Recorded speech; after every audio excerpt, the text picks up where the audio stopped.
you think you know Japan, the temples, the samurai, the mythology. You've seen the surface, and the surface is extraordinary. But underneath it, there is another Japan. Older, stranger, darker. A Japan that was deliberately erased from the official record. Buried, hidden. This channel goes there. In 1984, construction workers in Shimane Prefecture in western Japan were building a rural road when they hit something in the ground. They called in archaeologists. The archaeologists started digging, and what came out of that hillside changed what scholars thought they knew about ancient Japan. 358 bronze objects, buried in a single pit, arranged in 4 neat rows pointing upward.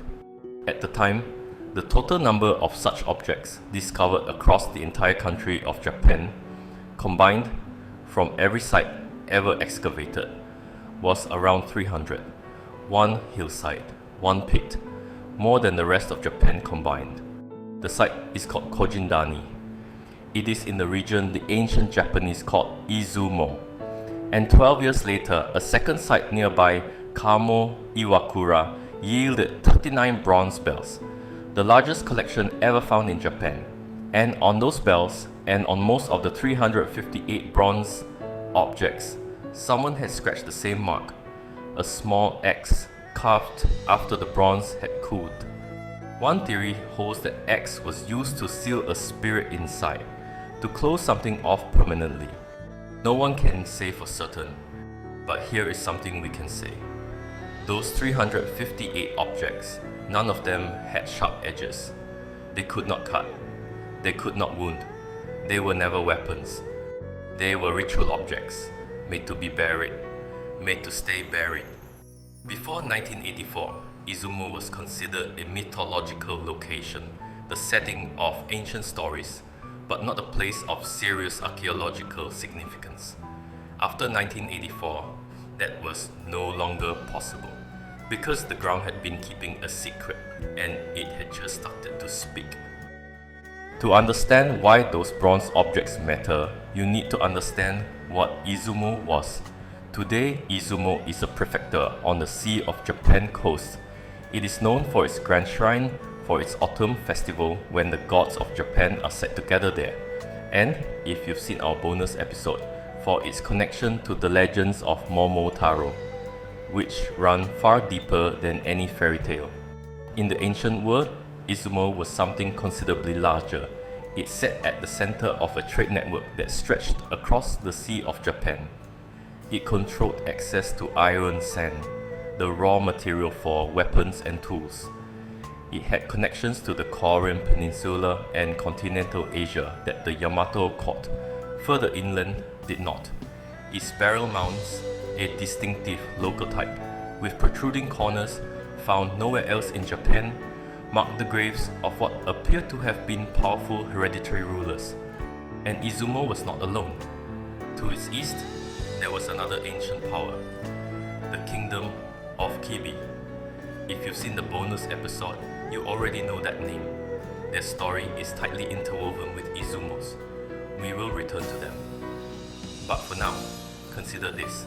The Kojiki, Japan's official mythology, compiled on the orders of the Yamato emperor, contains more stories set in Izumo than almost anywhere else. It is estimated that roughly 1/3 of the Kojiki's mythological content concerns Izumo and its gods. Think about that for a moment. The imperial court commissioned a history designed to justify their rule, and in that history they felt compelled to include an enormous amount of material about a place that was not them. Why? The most persuasive answer is that Izumo was too significant to ignore, too deeply embedded in the memory of the people the Yamato court was trying to rule. You could not write a national mythology and simply leave out Izumo's gods, but you could change what those gods meant. You could rewrite what they stood for, and most importantly, you could change what happened to them. Here is the story the Kojiki tells. The sun goddess Amaterasu looks down from the heavens and decides that the land below, the fertile, abundant country called Ashihara no Nakatsukuni, The central land of Reed Plains should be ruled by her grandson, but it is already ruled by someone else, a god named Okuninushi, the great lord of the land, the builder of the nation, the god who taught people farming, medicine, and metalworking. Amaterasu sends messengers to ask him to give the land up. The first messenger arrives and becomes friends with Okuninushi. He never comes back. The second messenger arrives and marries Okuninushi's daughter. He never comes back either. The chronicles don't explain this in political terms, but the pattern is clear. Two separate envoys sent to demand submission, both of whom end up absorbed by the very people they were supposed to subjugate. Finally, the heavenly gods send their strongest warrior, Takemikazuchi, the god of thunder, patron deity of the Nakatomi clan, the clan that would later become the Fujiwara, the most powerful aristocratic family in Japanese history. Takemikazuchi arrives at the beach of Inasa in Izumo. He draws his sword and drives it into the waves, blade pointing up. Then he sits on the tip of the blade, cross-legged in the middle of the sea, and addresses Okuninushi. This land, he says, belongs to my lord's descendant. Will you give it up? I want you to hold the image of that for a moment. A war god, sitting on the tip of an upturned sword, in the middle of the ocean, asking politely. The myth does not give us a precise date, but the archaeological record suggests the struggle it encodes was real, and most likely unfolded somewhere inside a period historians call the blank century. I want to come back to that, because the timing matters more than you might think. What happens next in the Kojiki is described as a peaceful transfer of land. That is the official framing. Let me tell you what actually happens in the text. Okuninushi says he cannot decide alone. He defers to his son Kotoshiro Nushi, who agrees to submit. But Okuninushi has another son, Takeminakata, and Takeminakata does not agree. He picks up a boulder, a stone so heavy it takes 1,000 men to move, and challenges Takemikazuchi to a contest of strength. Takemikazuchi takes Takeminakata's hand, and he crushes it. The Kojiki says he crushed it like a young reed. Then he flings Takeminakata aside. Takeminakata runs. Takemikazuchi pursues him.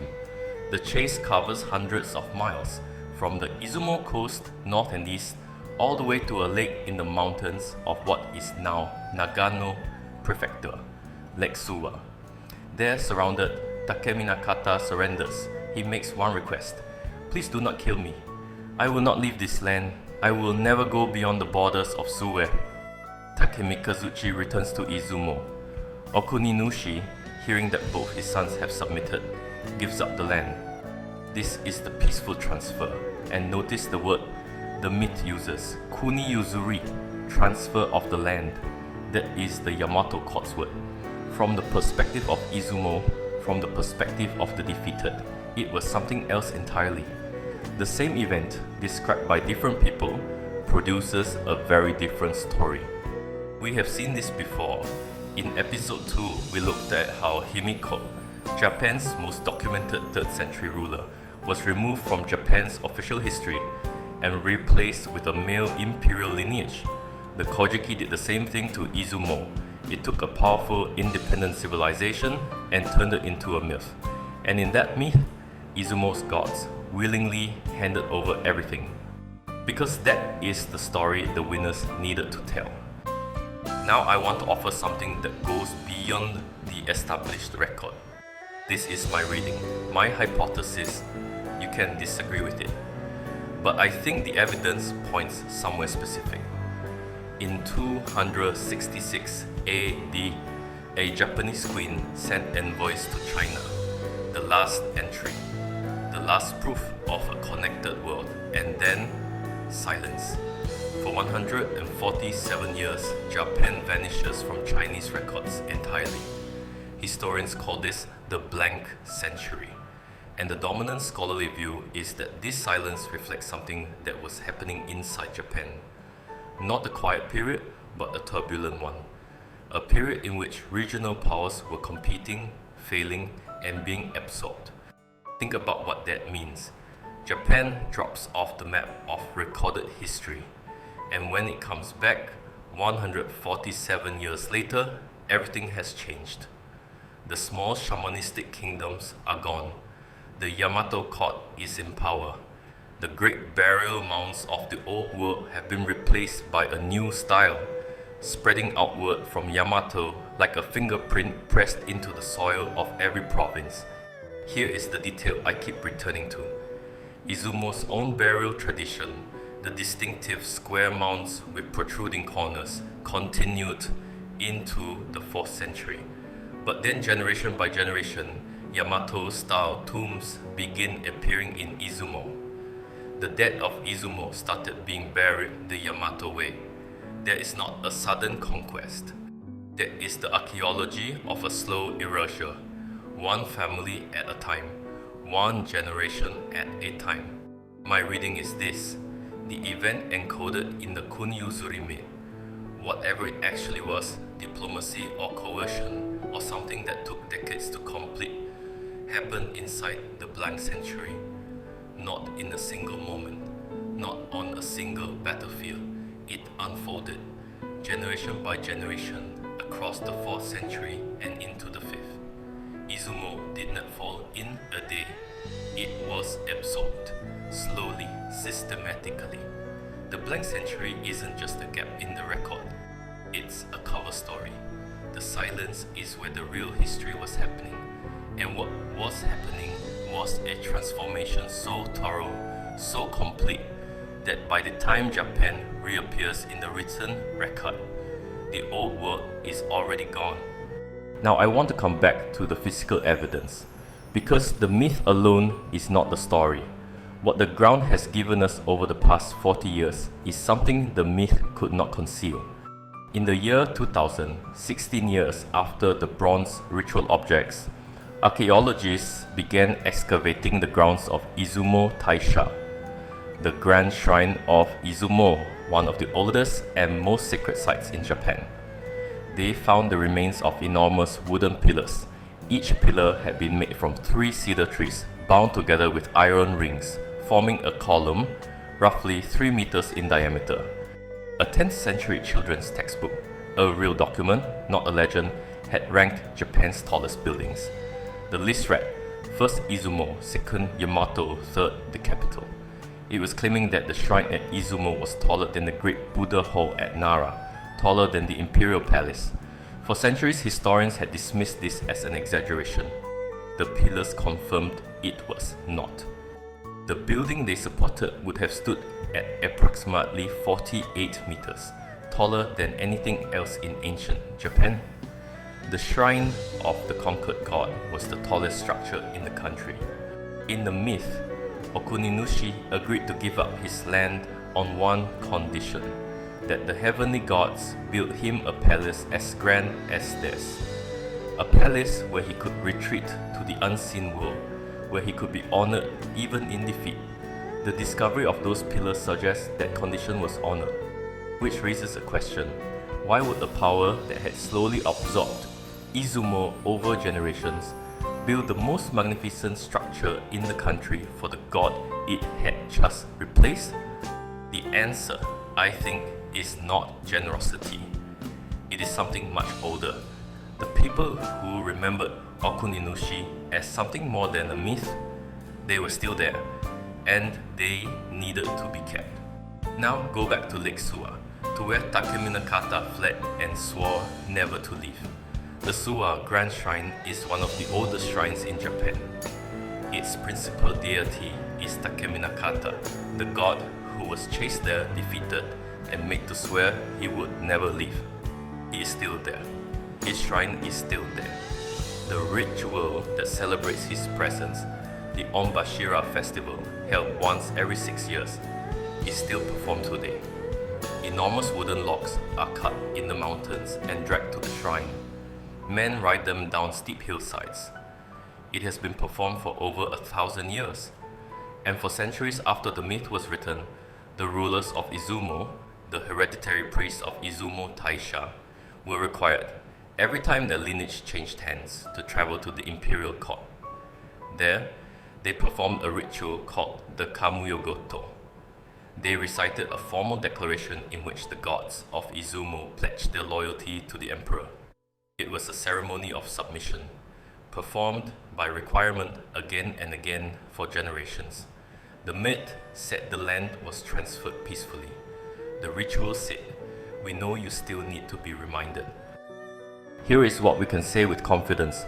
Before the Yamato court consolidated its power, there was a civilization in Western Japan centered on Izumo. It was wealthy. It was connected to the continent. It had its own religious traditions, its own burial practices, its own gods. It controlled resources the rest of Japan depended on. At some point, somewhere inside that blank century, that 147-year silence, it was brought under Yamato control. Not overnight, not in a single battle. Over generations, the tombs changed, the rituals changed, the gods were rewritten. And the story of how it happened was smoothed into a myth about the willing transfer, a gift, a choice. The Yamato court then did what every conquering power does. They wrote the history. They took the gods of the people they had absorbed and incorporated them into their mythology. As cousins of the heavenly gods, as servants of the imperial line, as figures who had willingly given everything up. The word they used was transfer, not conquest, not silence, transfer. And then in 1984, a construction crew hit something in the ground in Izumo, and the other story began to surface. 358 ritual objects, not weapons, ritual objects, buried together, each one pointing upward, each one marked with X. Whatever that X was meant to seal, whatever spirit, whatever memory, whatever story, it held for 2,000 years. It is holding still.